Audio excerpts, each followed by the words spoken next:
Hello and welcome to another episode of Let's Talk. I'm Jade Harrell and I'm joined by the fantastic Jami Ballantyne Dolby, the amazing Amber Clear, and the magnificent Amy Rivera today. Welcome back, ladies. Hey Jade, how's it going? Well, thank you. And the jazzy Jade, give you a little intro.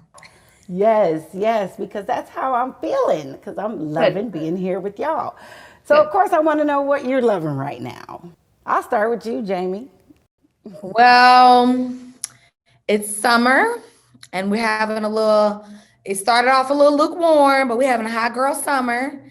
And I'm loving me a good cocktail right now, and I'm mixing everything up with Uncle Nearest. So that's what I'm loving these days.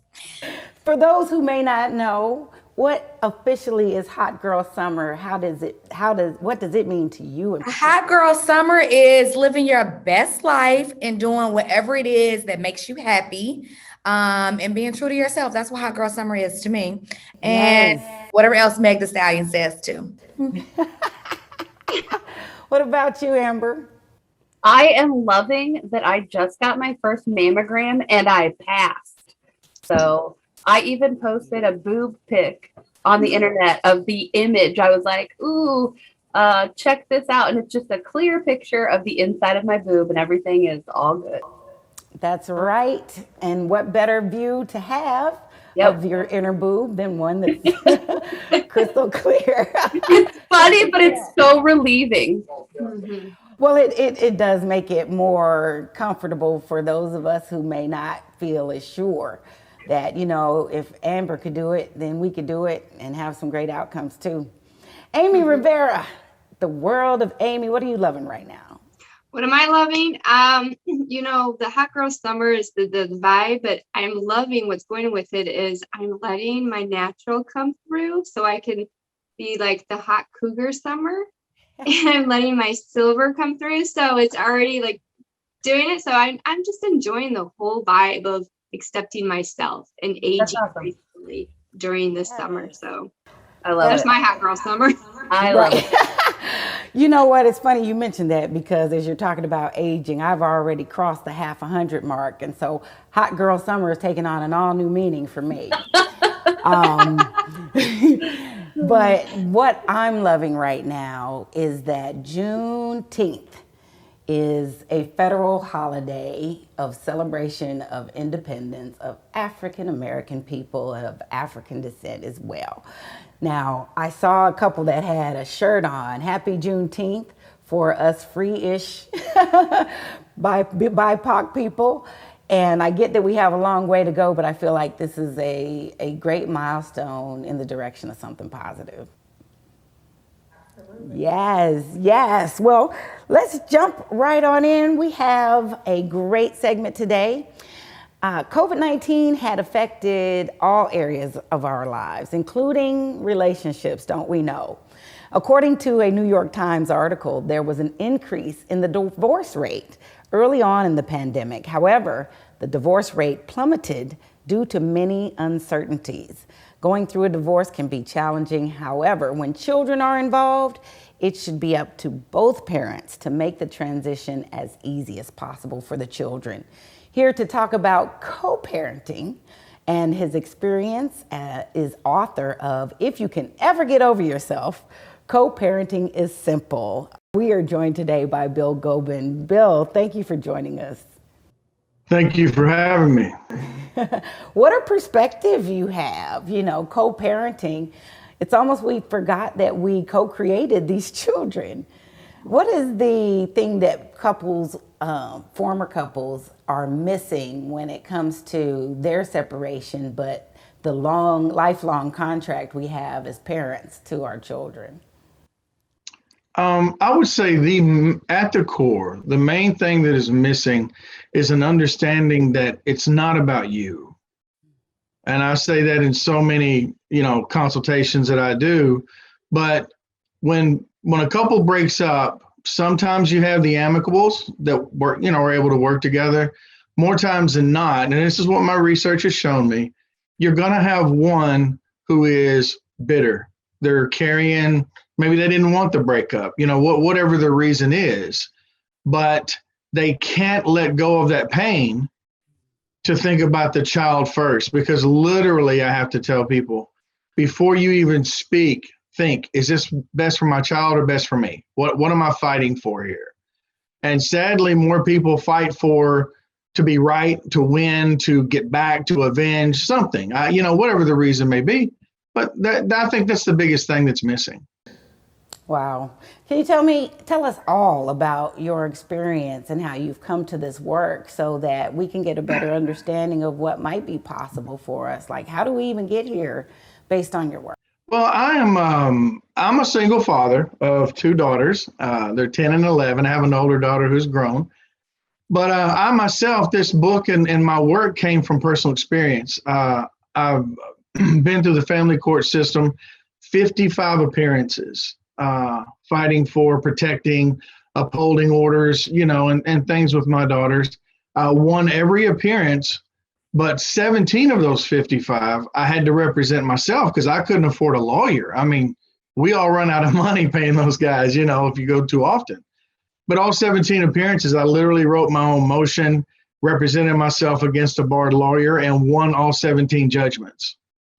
So it's a lot of, it's a commitment that you can't really put into words. But hey, when you're fighting for your kids and their health and their happiness and their love and their joy, hey, roll up your sleeves and let's get at it. But, going through this process, I learned that I kept thinking there's got to be a better way.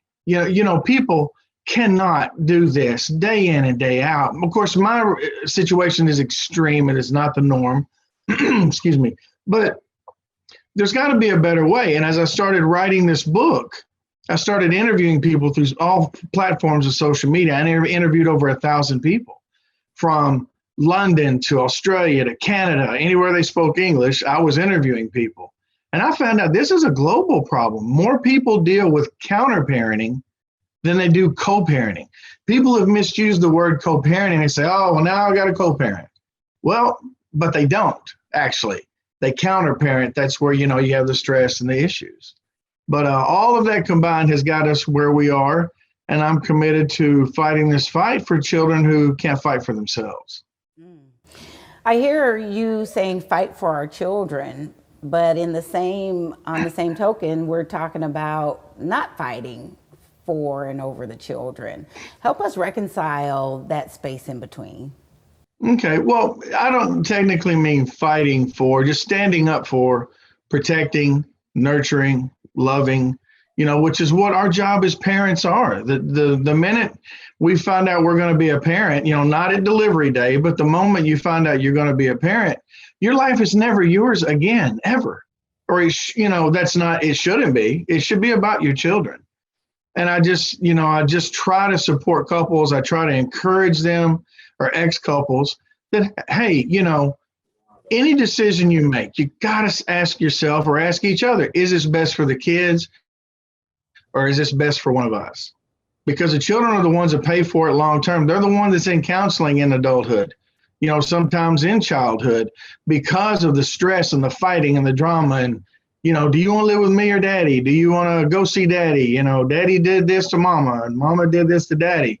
Those things are so uncalled for.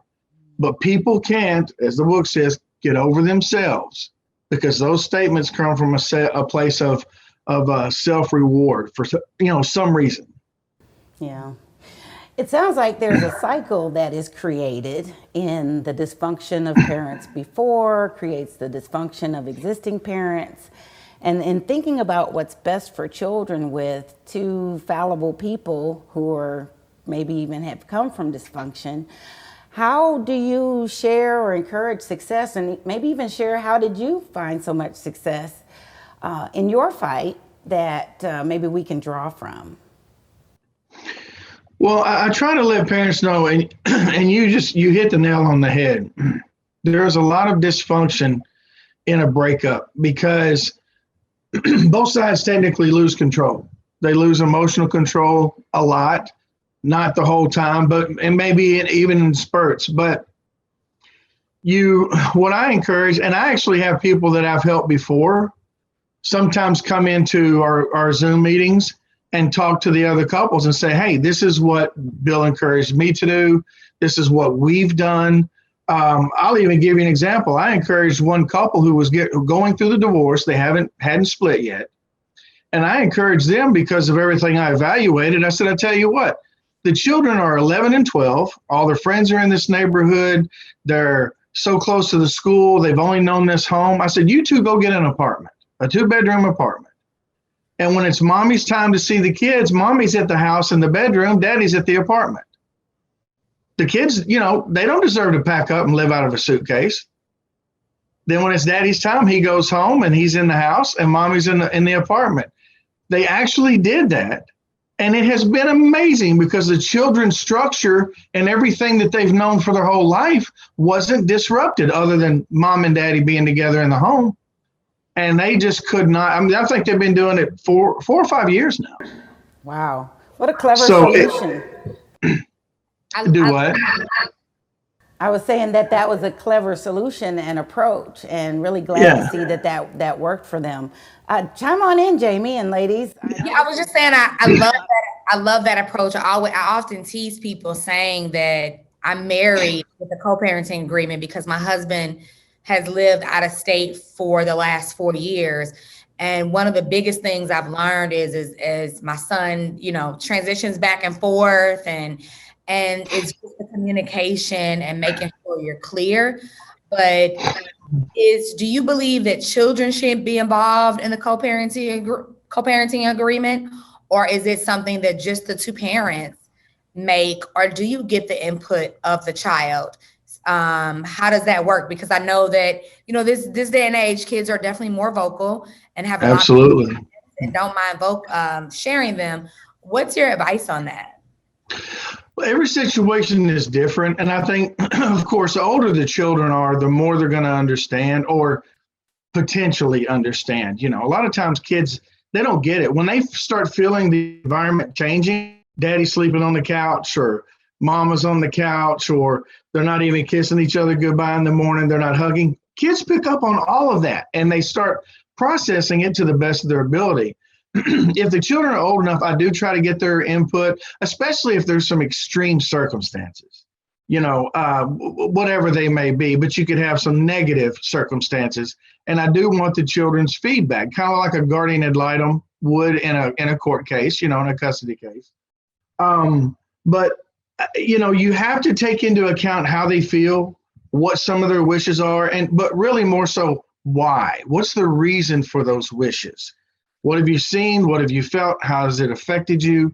And, I advise everybody, counseling, whether it's with your priest, a psychologist, a pastor, whatever, your faith may be, you got to have somebody to help you. Because I help people, once a week usually is what I will meet with my clients. But you need more support than that because you've got, 6 days and 23 hours without support. And we got to constantly keep this thing lifted up in positivity, thinking about the kids, just keeping your commitment to them as a parent, what we're supposed to do for them. Amy or Amber, we've got about a minute apiece that you guys can share or ask a question. Go ahead, Amy. You got kids. I don't. And I just always tell my friends to love your kids more than you hate your ex-spouse. It is exactly right. I co-parent with my son's father and stepmother. As a matter of fact, I'm really close to the stepmother, closer than to the father. That's amazing. We're like best friends. And when I tell people that, they kind of look at me like I'm crazy, but we do it for the children. I also am close with their son, who is 2. It's to us, it's family, it's children. They didn't ask for this. And at the end of the day, we're all still going to be family. And that's just the way I look at it. So what you're doing and what you're saying, I'm so thankful that you're spreading this message, especially from a father figure role, because many fathers think that they can't co-parent or work with the other parents because they're fathers, and that's simply not true. So thank you for sharing this message and inspiring and building up other parents to learn a better way and a healthier way for the children. So thank you for that. Well, thank you for allowing me to come to your platform, which is absolutely all the shows that I've seen is about positivity and allowing me to share that. Because Amber, it's ironic what you just said. One of the last thing in my book that I wrote, it says that your love for your children has to be stronger than your hate for your ex, Absolutely. or it won't It work. does. I mean, there's no other way around it. And sadly, I mean, people love themselves more in many situations. But look, people, think about your kids before yourself, and your children will live the most enriched life possible. Period. Thank you, Bill, so much for sharing your experience with us today. Thank you, ladies. It's been awesome. Thank you. And if you'd like more information about Bill or to connect with him, please visit billgobin.com. We'll stay tuned with us because we've got more coming up in the next segment. Be right back. No doubt you're going places, young lady. Thank you. And thank you for the interview as well. I can imagine it was the last thing that you wanted to do after such a long campaign meeting. You really are a very intelligent young woman. You're very smooth. You're very smooth yourself. You have no idea.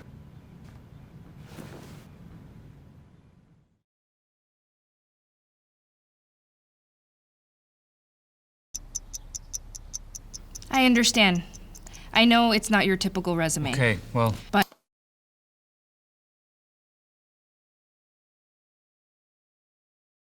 candidate. But I've been working double shifts just to pay for books. I've been raising my 2 little brothers. I'm determined, driven, motivated. Isn't that what you're looking for? Look beyond the resume and discover new ways to develop great talent at gradsoflife.org. Earlier, we spoke about the importance of co-parenting with author Bill Gobin. We now turn to education in St. Louis. Our next guest ran for a seat on the St. Louis School Board of Education in April, but unfortunately was narrowly defeated. One of her supporters was then candidate for mayor, Tashara Jones. After Jones went on to win the seat of mayor, one of the first tasks she completed was appointing a new board member after Adam Lane was appointed treasurer for the city of St. Louis. Please help me welcome the youngest member of the board, Alisha Sonnier. Thank you for joining us, Alisha. Thank you for having me. Absolutely. Well, it looked like your initial efforts were not in vain. What's for you was for you. What made you want to be on the Board of Education for St. Louis in the first place? So I have been heavily involved in activism since 2014, following the murder of Michael Brown. And just like I was there was a big thing here called Occupy SLU that happened in October. And so I helped plan an occupation where there was about 2,000 community members that stayed on our campus for 6 days. And then we ended up signing this thing called the Clock Tower Accords. And then like throughout school, I worked for Fight for 15. I worked on Rasheen Aldridge's campaign, Cori Bush's, all like whatever I felt like was important to the community, and continue to like protest and just be active in my community while being in school.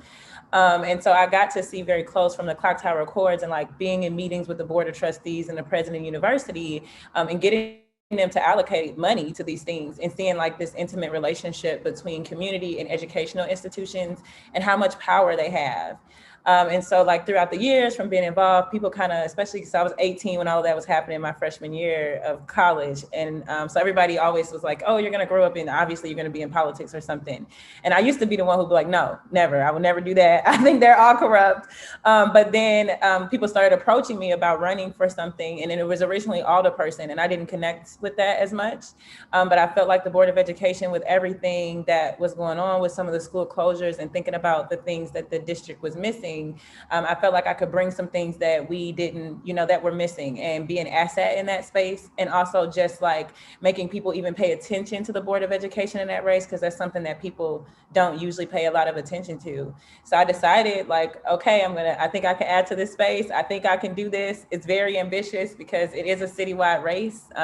Lots of people had never heard of me before. But because I had been in community for so long, so many people were like, oh my God, yes, like how can I help? And so folks like Tashara Jones, folks like Megan Green, folks like Rasheen were very happy to be supportive. And I filed to run and ran and got almost 15,000 votes, which is incredible, and narrowly lost, but got Mayor Jones' support and ended up getting appointed. What a tremendous effort, Alisha. What inspired and ignited your community activism in the first place? So I saw a video. This was like Michael Brown and I would have been in the same class. So he would have been about 25, my age too. And I saw a video of Leslie McSpadden on the news where she was like, do you know how hard I worked to get my son here? And she meant like, you know, to get him through high school and get him to that point. And then I remember I was like on social media and I was like, why are people posting pictures from the civil rights movement? Like I was just seeing this images of like white officers with dogs and like a lot of Black community. And was like, why are people posting this? And then when I learned that like that's from today, like those are being posted today. And I saw her, like this mom on the news crying out about her son. And she asked for people to hold a vigil. And so originally just me and my friends were going down to attend the vigil, but then I ended up seeing police brutalize people and saw people be harmed and couldn't just like go back to my normal life. And that was like August 9th. And so I moved onto campus August 20th. I started classes August 25th. So every day I'm like adjusting to St. Louis University and going to classes, but also every night still like going out and protesting, and just very much felt like there was some issues and there were some things I couldn't ignore, and felt like I was in a great position. I was a Martin Luther King Jr. scholar, and I was at this university that was all about higher good and greater truth. It was like, you know, I need to do something. I can't just like sit silent and watch this happen. Like he was supposed to be in my class. So I kind of just made this vow that, you know, since he will never be able to speak another word or take another breath, like I am going to make sure that I speak every word that I have to speak, and I show up being my full self in every space. And I do whatever I can to make sure that, you know, this world is a better world for the world that we deserve to inherit, and the world that I would want my children to inherit. Right. And not the one from the videos that you had seen from the civil rights era that, you know, was still very present for you. You leaned in to make it different. Go ahead, Jami. Alisha, I would say, I know you're the youngest elected official to be sworn in for St. Louis School Board.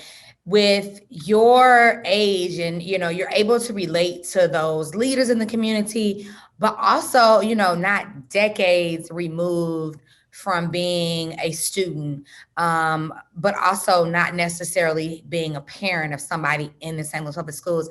I personally have always felt like they've needed that mix on school boards. What are some of the things that you hope to bring as far as that new perspective as an elected board member? Yeah, so I was at this event the other day, and it was like the youngest elected official in St. Louis. And I was like, oh, is that true? So that's like really, really interesting. I think what I hope to bring most, so when I ran, some of my key points, I think that being an activist and being an organizer are great crossover skills to being a politician or an elected representative, because you really learn to center people and center community, and you constantly, you know, you don't really even think in terms of I, you think in terms of we, and you focus on the outcomes. And so I hope what I can bring, I ended up graduating school with a degree, a Bachelor's of Science in Psychology. I go back to school very soon to start the path of becoming a psychiatric nurse practitioner. I work as a mental health advocate. So I am very and even what I learned in the movement is I think we need healing across the board. And so I hope that the district, that we can start to we can be an asset and a resource to helping scholars and families access mental health resources. I'm working on something now. We actually have a nice influx of money coming from the pandemic, $103 million. And so I'm working on something now to kind of put together a proposal, I guess you could call it, where we could be that resource. We are also like boosting up, like putting social workers in schools, and some of those things are like in process to happen right now. So I hope to bring mental health to the board. And I also hope to bring that community immersion for those relationships with more elected officials.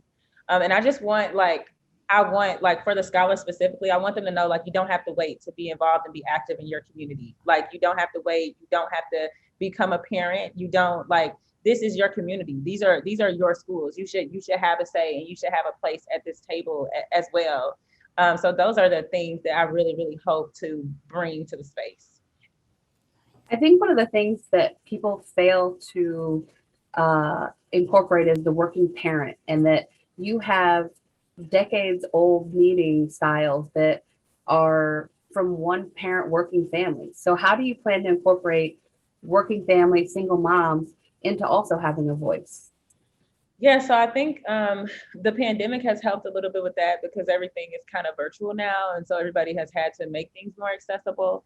A couple of things that I do really like as someone who's seen other, like, you know, like a lot of board or alderman meetings will happen like during the day. All of our meetings happen at 6:30. We try to make it into the evening so that hopefully people have time to be off work. We also do have a YouTube channel where you can go and you can access all of the videos after the fact. We are in conversation right now about what it looks like to open up our meetings back to the public. And then I think specifically around like just single parents and supporting families. Ideally, we would be, you know, schools would be something that are not just in communities, but are a part of communities. So we are having a lot of conversations right now around relationships with community organizations and offering more wraparound services in the district. We are trying to build political power because we have a lot of attacks that actually come from the state level and are not even in the city, and that prohibits us. And then also, like I said, like bringing those mental health resources, putting the types of things in place that can be a source of support, not just for scholars, but for families as well. And I think that's something that, like, you know, I'm familiar with, like having a single parent raising you and what that's like and what those struggles are like. So keeping our processes as things that are accessible and understandable, and putting resources in place that can benefit both, you know, a single parent and the scholar. Exciting news, Alisha. Thank you so much for joining us today. You have really opened up our eyes to what's possible and then how not to be limited by age or parental status, but to get involved. The healing takes all of us. Make sure you connect with Alisha on her social media platforms to keep up with everything she's doing. And after you check out Alisha, be sure you find us on Facebook, Twitter, Instagram, and YouTube, or visit us at stltv.net. I'm Jade Harrell for Jami, Ballantyne, Dolby, Amber Clear, and Amy Rivera. We'll see you next time for another episode of Let's Talk.